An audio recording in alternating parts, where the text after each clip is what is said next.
hipertensão arterial. E quem vai responder as nossas perguntas é o cardiologista Dr. Carlos Augusto. Para começar, eu gostaria que o senhor explicasse para o pessoal de casa o que exatamente é a hipertensão arterial. Hipertensão é uma elevação anormal dos níveis de tensão arterial. Tensão arterial é a força com que o sangue, imprime às paredes dos vasos arteriais. Então, essa força, se ela estiver anormal, fora dos limites normais, com o tempo ela vai trazer problemas. Por isso que a hipertensão é uma doença que a gente precisa diagnosticar e tratar com tanto cuidado. Doutor, como é possível identificar a doença e quais são os sintomas? Geralmente a hipertensão arterial ela é assintomática. A grande maioria das pessoas que têm hipertensão arterial não sente nada. Algumas pessoas referem uma sensação de peso na região da nuca. Outras referem um pouco de pulsação também na cabeça. Outras referem palpitação. O fato é que a hipertensão arterial, na grande maioria das pessoas, é assintomática. Geralmente, o diagnóstico é feito através de um método que é simples, barato, que é a aferição da pressão arterial, que deve ser feita em ambos os membros superiores, em ambos os braços. Sobretudo, tem que se ter cuidado as pessoas que têm uma história familiar, pai, mãe, irmãos hipertensos. Essas pessoas têm que estar procurando aferir a pressão com uma frequência maior. Como é possível diferenciar uma elevação comum da pressão de uma hipertensão arterial? A elevação fisiológica da pressão arterial acontece quando existe um esforço físico durante uma caminhada mais puxada, durante uma corrida, enfim, durante uma atividade física. Normalmente, essa pressão vai baixar em poucos minutos logo após o término do exercício. Esse é o comportamento normal da pressão arterial. Se está acontecendo, por exemplo, numa emoção forte, pode acontecer uma elevação. Contudo, se essa elevação é muito significativa, nós já suspeitamos que aquela pessoa, se não é hipertensa, ela deve vir a ser talvez nos próximos anos. E com que frequência a pressão deve ser verificada? Nas pessoas mais jovens, isso pode ser feito uma vez a cada 6 meses, né? Mas em pessoas que vão ultrapassando os 30, 35 anos, pelo menos uma vez por mês isso deve ser feito.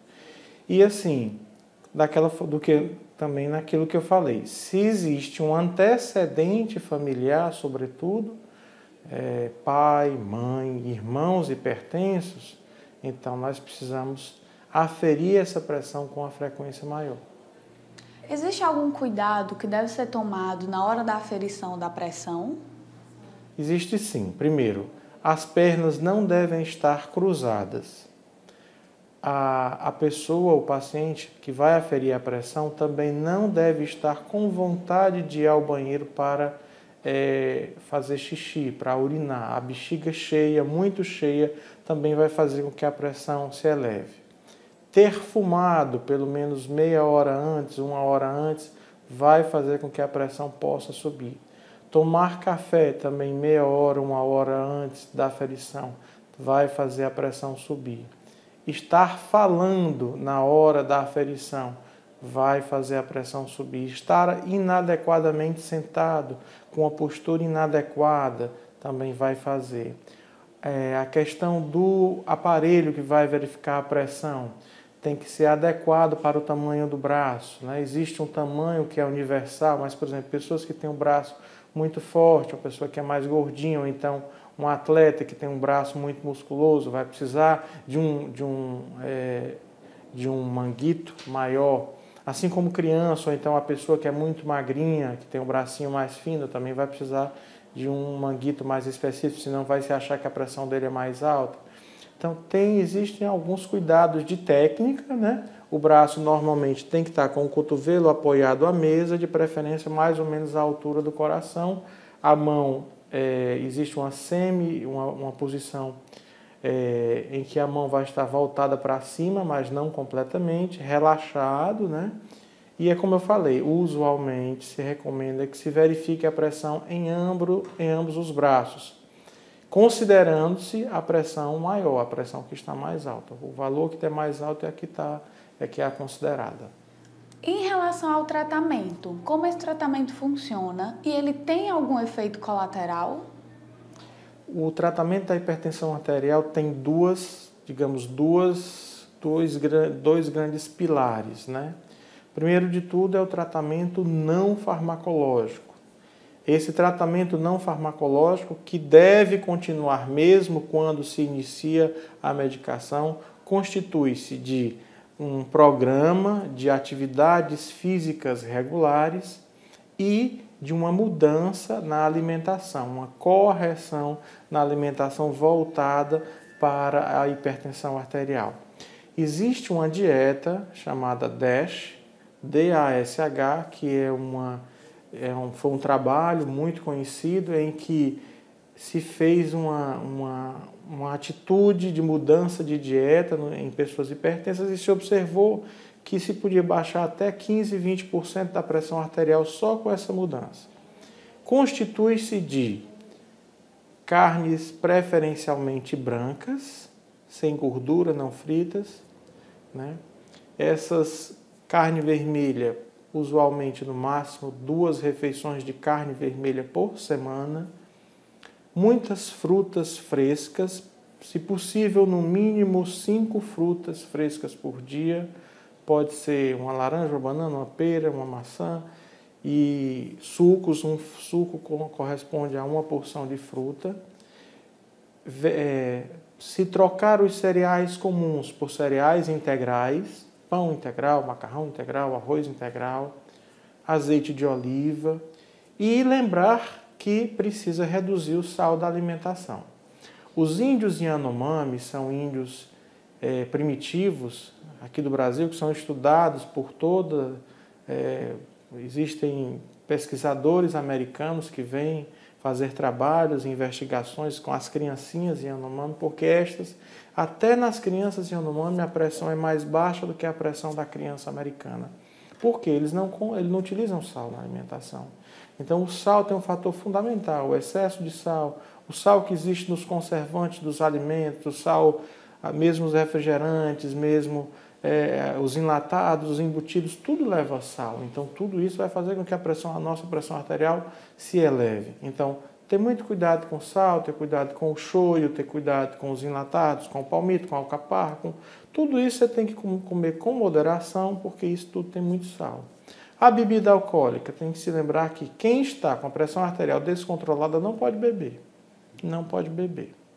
Vai poder beber quando a pressão estiver controlada e vai ter que beber controladamente, em pequena quantidade, preferencialmente bebida destilada, 2, 3 doses ou então 2 taças de vinho no máximo, porque a bebida em excesso vai elevar a pressão arterial.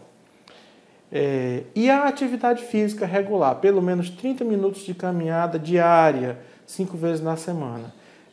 Ou então 1 hora, 3 vezes na semana, também pode ser isso, né? Que isso é o que a gente considera de atividade física para ajudar a controlar a pressão arterial. Essa é a vertente que não é remédio, a vertente não farmacológica.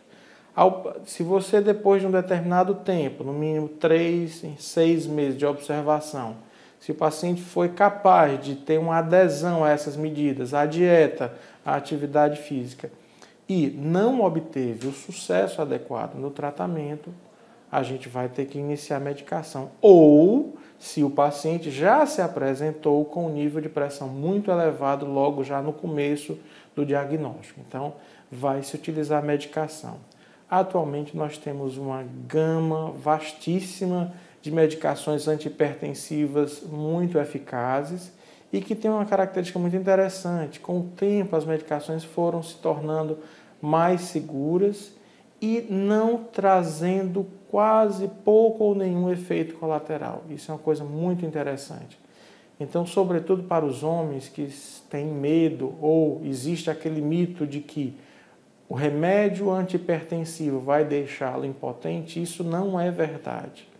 A grande maioria dos antihipertensivos, adequadamente utilizados, eles não vão imprimir nenhuma alteração na vida sexual do paciente.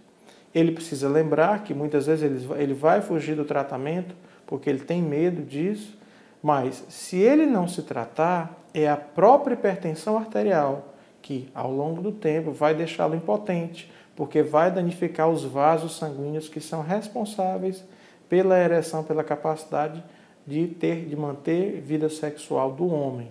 Então, uma hipertensão também não tratada, com o tempo também vai causar impotência. Então, não tem o problema realmente é isso, você vai ter que tomar a medicação diariamente, preferencialmente no mesmo horário, né? Doutor, e se eu for beber, eu preciso parar a medicação? Não, você não deve beber, mas se você vai beber, tome seu remédio normalmente. Não deixe de beber, não deixe de tomar seu remédio da pressão arterial porque vai consumir bebida alcoólica. De maneira alguma, tome normalmente sua medicação, mesmo que beber não tenha sido liberado pelo seu médico. Quais são os cuidados que o hipertenso deve tomar? Então, primeiro, é muito comum as pessoas chegarem no consultório, nas unidades básicas de saúde da rede pública, chega lá, está com a pressão, hoje eu atendi vários desse jeito, 20 por 12, 19 por 12. Doutor, eu escapo, doutor. A grande maioria já sabe que é hipertenso e deixou de tomar o remédio. Aí chega se colocando como se fosse um quadro emergencial.